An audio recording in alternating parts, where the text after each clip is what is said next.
RS brothers లో ఆషాఢం KG sale మళ్ళీ మొదలైంది. మరెన్నో క్రేజీ ఆఫర్స్ ఖైదీ చేయండి ఆర్ఎస్ బ్రదర్స్.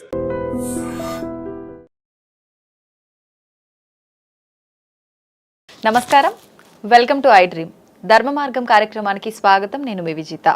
ప్రస్తుతం మనతో పాటు ఉన్నారు ప్రముఖ జ్యోతిషులు శ్రీ నందిబట్ల శ్రీహరి శర్మ గురువు గారు. ఇప్పుడు వారితో మాట్లాడి మరిన్ని విషయాలు తెలుసుకుందాం. నమస్కారం గురుగారు. వాగర్థావివ సంపృక్తౌ వాగర్థ ప్రతిపత్తయే జగతః పితరౌ వందే పార్వతీ పరమేశ్వరౌ. సదాశివసమారంభాం శంకరాచార్య మధ్యమాం అస్మదాచార్య పర్యంతం వందే గురు పరంపరాం. ఆదిత్యాయ చ సోమాయ మంగళాయ బుధాయ చ గురు శుక్ర శనిభ్యశ్చ రాహవే కేతవే నమః. శృంగేరి జగద్గురు పీఠాధిపతులకి, కంచి పీఠాధిపతులకి నమస్కారములు తెలియజేసుకుంటూ కార్యక్రమాన్ని ప్రారంభిద్దాం. గురుగారు, మనకు శ్రావణ మాసంలో రాఖీ పౌర్ణమి వస్తుంది, రక్షాబంధనం. రక్షాబంధనం అనగానే అక్క చెల్లెళ్ళు, అన్న తమ్ములు, సోదరి సోదర బంధం ఎవరైతే ఉందో అందరూ కూడా రాఖీ పండుగని చాలా చక్కగా వైభవంగా జరుపుకుంటారు. అసలు ఎప్పటి నుంచి మనకి సాంప్రదాయం, ఈ రక్షాబంధనం అనే సాంప్రదాయం వచ్చింది? అసలు ఎందుకు చాలామంది అంటారు మనం ఒకరి మంచి కోరుకొని, ఒక మేలు కోరుకొని ఒక రక్షగా కడతాం దీన్ని అని చెప్పి అంటుంటారు. ఇదంతా నిజమేనా? దాని గురించి అంతా తెలియజేయండి. ఇప్పుడు ప్రస్తుతం చూసుకున్నాం, లాస్ట్ ఇయర్ చూసుకుంటే పలానా టైంకి మాత్రమే రాఖీ కట్టాలి, ఆ టైంలో కట్టింది మాత్రమే లెక్కలోకి వస్తుంది, తర్వాత అసలు పనికి రాదు అని చెప్పి. నిజంగా అలా సమయం కూడా చూసుకొని కట్టుకోవాలంటారా? వాస్తవం మీరు చెప్పిన దాంట్లో అన్నీ కూడాను అక్షర సత్యాలే. అంటే గమనించుకున్నట్లయితే ఇది ఆచారంగా వస్తూ వచ్చినటువంటిది. అయితే మనం గమనించుకుంటే ఈ యొక్క రక్షాబంధనం అనేటువంటిది ఉత్తరాది ప్రాంతం నుంచి మనకు వచ్చినటువంటిదిగా చెప్పబడుతుంది. అసలు మన ఈ తెలుగునాట అనగా ఈ దక్షిణాది రాష్ట్రాలలో ఈ యొక్క రాఖీ పౌర్ణమి అనేది కంటే కూడా ఉపాకర్మ లేదా శ్రావణ పౌర్ణమి అనేటువంటి విధానంతో మనకు ఆచరించే విధానంగా ఉంది. అంటే పూర్వకాలంలో ఈ యొక్క యజ్ఞోపవీత ధారణ కలిగినటువంటి కుటుంబాలలో ఉత్తరాయణంలో ఉపనయన సంస్కారం జరిపించి శ్రావణ పౌర్ణమికి ఆ యొక్క ఉపనయన సంస్కార వ్రతము సమాప్తం చేసి ఉపాకర్మగా దాన్ని చేసి తర్వాత విద్యాలయాలకి పంపేవాళ్ళు. ఈ విధానం అనేటువంటిది ఒక ఆచారంగా ఉండేది.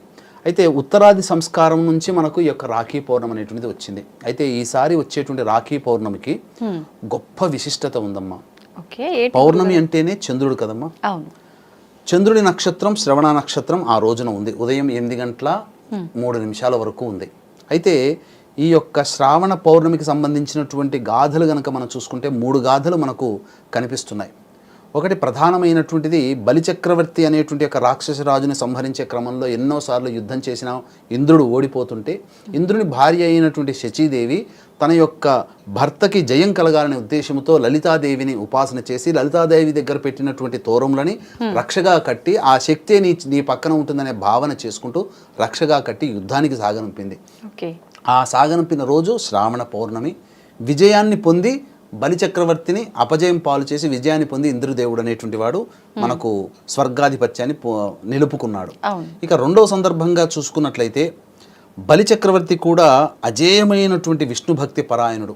అతని యొక్క విష్ణుభక్తి పరాయణత్వంతో సాక్షాత్తు విష్ణువునే తన యొక్క నగరానికి రక్షగా పెట్టుకోగలిగే శక్తిని పొందగలిగాడు.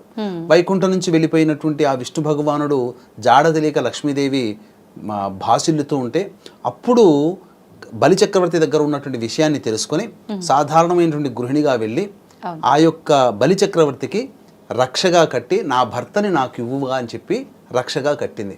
అంతటా వచ్చిన అమ్మాయి సాక్షాత్తు మహాలక్ష్మి అని భావించి తిరిగి ఇచ్చినటువంటి వాగ్దానం చేత మళ్ళీ విష్ణు భగవాన్ని లక్ష్మీదేవికి ఇచ్చి పంపించారు. ఆ రోజు శ్రావణ పౌర్ణమి.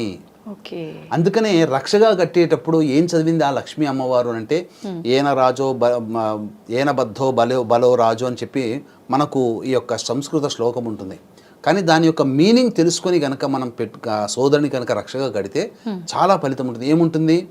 బలిచక్రవర్తి అంతటి రాక్షసుడి యొక్క శక్తిని బంధించిన దానా అంటే ఆ యొక్క తోరం కట్టడం వల్ల ఆ యొక్క బలిచక్రవర్తి శక్తిని ఆపగలిగింది ఆ తోర ప్రభావం.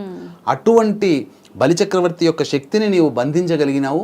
అటువంటి రక్ష నా సోదరుడికి ఇవ్వు, నా భర్తకివ్వు, నా శిష్యుడికివ్వు, నా స్నేహితుడికి ఇవ్వు అనే భావంతో కట్టుకుంటారు. అయితే మనం సాధారణంగా ఈ రాఖీ పౌర్ణమి అనేటువంటిది కేవలం ఈ సోదరి ప్రేమకి చిహ్నంగా మనం చూసుకుంటాం. కానీ మనకు ఉన్నటువంటి గాథలైతే ఎవరైనా కట్టవచ్చు. ఇంకొక విధానంగా చూసుకున్నట్లయితే గాథలలో శిశుపాలుని సంహరించే క్రమంలో సుదర్శన చక్రాన్ని ప్రయోగించినప్పుడు కొంత గతి తప్పి ఆ యొక్క చూపుడు వేలికి దెబ్బ తాకుతుంది.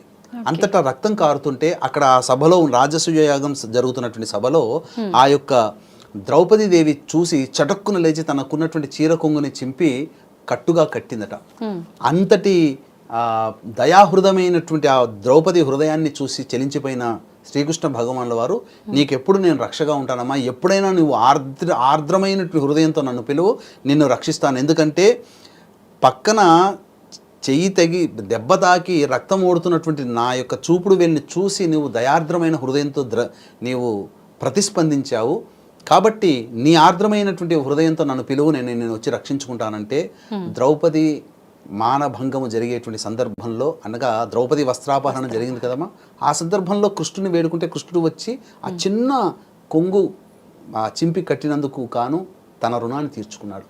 అంటే ఇక్కడ ఈ 3 గాథలు కనుక మనం చూసుకున్నట్లయితే ఇక్కడ ప్రధానంగా భర్త యొక్క యోగక్షేమాలని కోరి భార్య కట్టవచ్చు, అలాగే స్నేహితుడి యొక్క యోగక్షేమాలు కోరి కట్టవచ్చు, అలాగే సోదరుని యొక్క యోగక్షేమాలు కోరి కట్టవచ్చు, అలాగే శిష్యుడి యొక్క యోగక్షేమాలు కోరి గురువు కట్టవచ్చు. ఇలా ఎవరైనా కానీ ఎదుటి వ్యక్తి యోగక్షేమాలు కోరి కట్టవచ్చు. చిన్నవారైనా కట్టొచ్చా గురుగారు? కట్టవచ్చు పెద్దవాళ్ళకైనా. ఇప్పుడు సోదరి చిన్నగా ఉంటుంది, అన్నయ్య కడుతుంది కదా, ఈ విధంగా కట్టవచ్చు. అయితే ఈ యొక్క కట్టేటువంటి దానికి సంబంధించి ఈ యొక్క రాఖీ పౌర్ణమిలో ప్రధానంగా ముహూర్తం ప్రధానం. ఎందుకనంటే పౌర్ణమి తిథి ఉదయం 8:03 వరకు ఉంది. తదనంతరం ఆ పౌర్ణమి కాదు, శ్రవణ నక్షత్రం. పౌర్ణమి తిథి రాత్రి 11 గంటల చిల్లర వరకు ఉంది. శ్రవణ నక్షత్రం 8:03 వరకు ఉంది. అంటే ఆలోపే కట్టుకోవాలి కాదమ్మా, దీనికంటూ విధానం ఉంది. తదనంతరం అంటే గత రాత్రి నుంచే భద్రాకరణం అనేటువంటిది వచ్చిందమ్మా. అంటే గురుగారు ఈ యొక్క పంచాంగములు అంటే తిథి, వారము, నక్షత్రము, యోగము, కరణము, ఈ 5 కలిస్తేనే పంచాంగం. కానీ మనం ఎక్కువగా తిథికి నక్షత్రానికే ప్రాధాన్యత ఇస్తున్నాం, వారానికి ఇస్తున్నాం, యోగ కరణాలకు ఇవ్వట్ల. కరణములలో కూడా భద్రాకరణం ఒకటి ఉంటుంది.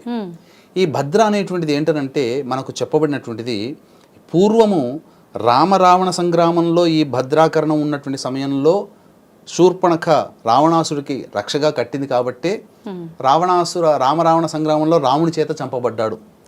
కాబట్టి ఎదుటివారి యోగక్షేమాలు కావాలనుకున్నప్పుడు ఈ భద్రాకరణం అనేటువంటిది నిషేధించాలి అని చెప్పబడింది. అంటే భద్ర అనేటువంటిది ఏంటంటే సూర్య భగవాన్ యొక్క కుమార్తె, సంజ్ఞాదేవి యొక్క కూతురు, శనికి సోదరి.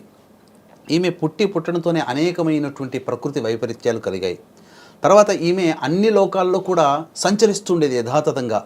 అన్ని లోకాల్లో సంచరిస్తూ ఉంటే ఆమెకేంటంటే ఆమెకున్నటువంటి వరగర్వం ఏంటంటే ఆమె ఎక్కడ ఉంటుందో ఆ ఉన్నటువంటి ప్రదేశం అంతా కూడాను కరువు కాటకాలు కానీ, దుష్ప్రభావాలు కానీ, చెడు సంఘటనలు జరగడం కానీ ఉంటుంది, శుభాలంటూ ఉండవు.